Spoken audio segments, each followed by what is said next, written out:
दोस्तों, आज हम बात करेंगे स्वॉट एनालिसिस के बारे में। स्वॉट विश्लेषण। स्वॉट विश्लेषण होता क्या है? स्वॉट विश्लेषण सबसे पहले आप ये जान लीजिए, स्वॉट विश्लेषण जो है 4 शब्दों से मिलकर बना होता है। यस मीन्स स्ट्रेंथ, ताकत। डब्ल्यू मीन्स वीकनेस, कमजोरी। ओ मीन्स अपॉर्चुनिटी, अवसर। टी मीन्स थ्रेट, चुनौतियाँ, खतरे। इस शब्द को सबसे पहले अल्फ्रेड हम्फ्री ने 1960 में दिया था। स्वॉट एनालिसिस के जरिए हम किसी भी ऑर्गेनाइजेशन के बारे में उसकी ताकत, कमजोरी, अवसर और चुनौतियों के बारे में अध्ययन करते हैं। किसी भी कंपनी का स्वॉट विश्लेषण इसलिए करते हैं कि उनसे अनुसार काम करने के लिए बहुत ही ज़रूरी होता है कि स्वॉट का विश्लेषण करें।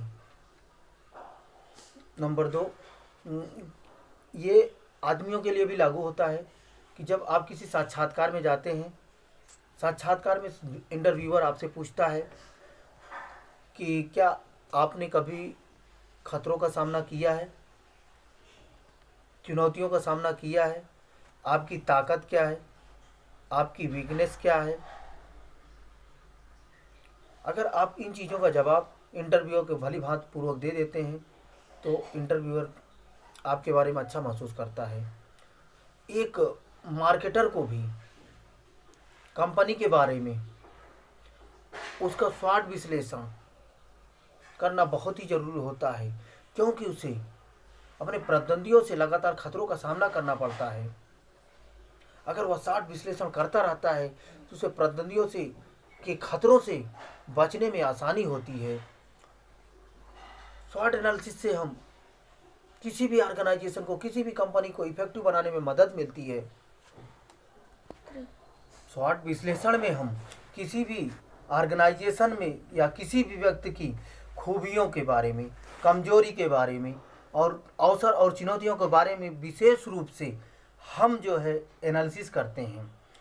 किसी भी ऑर्गेनाइजेशन के अंदर क्या चल रहा है, इसके लिए हमको जो है अपनी ताकत और कमजोरी पर फोकस करना होता है, और बाहर ऑर्गेनाइजेशन में, दूसरे ऑर्गेनाइजेशन में, कंपटीटर के ऑर्गेनाइजेशन में क्या चल रहा है, इसके लिए हमें अवसर और चुनौतियों पर फोकस करना होता है ताकि ऑर्गेनाइजेशन बेहतर तरीके से चलता रहे। ये बदलते ज़माने में हर चीज़ें जितना जल्दी बदलती जा रही हैं, उसके लिए हमें 6 से 12 महीने में खुद का या ऑर्गेनाइजेशन का या किसी ग्रुप का स्वॉट एनालिसिस करते रहना चाहिए। आखिर स्वॉट एनालिसिस होता क्या है? इसको जानने के लिए हम स्वॉट को 4 भागों में बांट देते हैं। स्वॉट को 4 भागों में बांट देते हैं, यस, डब्ल्यू, ओ और टी को। और किसी भी ऑर्गेनाइजेशन के या किसी भी ग्रुप में हर सेक्टर से एक लीडर को सेलेक्ट करते हैं, जिनके साथ हम 2 घंटे की मीटिंग सेट करते हैं। और तीसरे नंबर पे ऑर्गेनाइजेशन में हर एम्प्लॉय के नज़रिए को जानना होता है। फिर जो सहमति होती है सबकी, जिस पे निर्णय लिया जाता है, जो सबकी सहमति होती है उस पर हम फाइनल निर्णय लेते हैं। सपोज करिए एप्पल कंपनी है, एप्पल कंपनी मार्केट में अपना प्रोडक्ट लॉन्च करना चाह रही है, तो एप्पल कंपनी का नाम सुनते ही हमारे जहन में एक अच्छा ब्रांड नाम आता है, ब्रांड उभर के आता है क्योंकि इसका रेपुटेशन काफ़ी हाई है। इसको, एप्पल को अपना प्रोडक्ट बेचने में काफ़ी मेहनत नहीं करनी पड़ती, आसानी से बिक जाता है क्योंकि इसकी ये स्ट्रेंथ है। संभावना का मतलब ये होता है कितनी प्रॉफिट की संभावना है, किसी चीज़ में कितना प्रॉफिट है, प्रॉफिट कैसे गेन किया जा सकता है।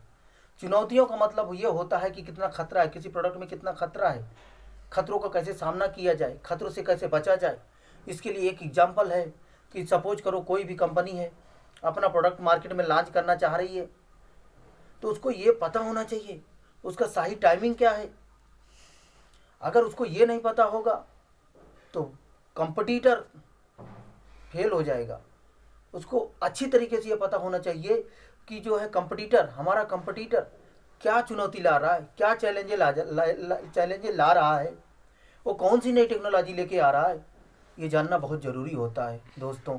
इससे मार्केट में बने रहने में आसानी होती है। बेस्ट ऑफ लक दोस्तों, keep growing, keep sparkling. Okay friend, bye.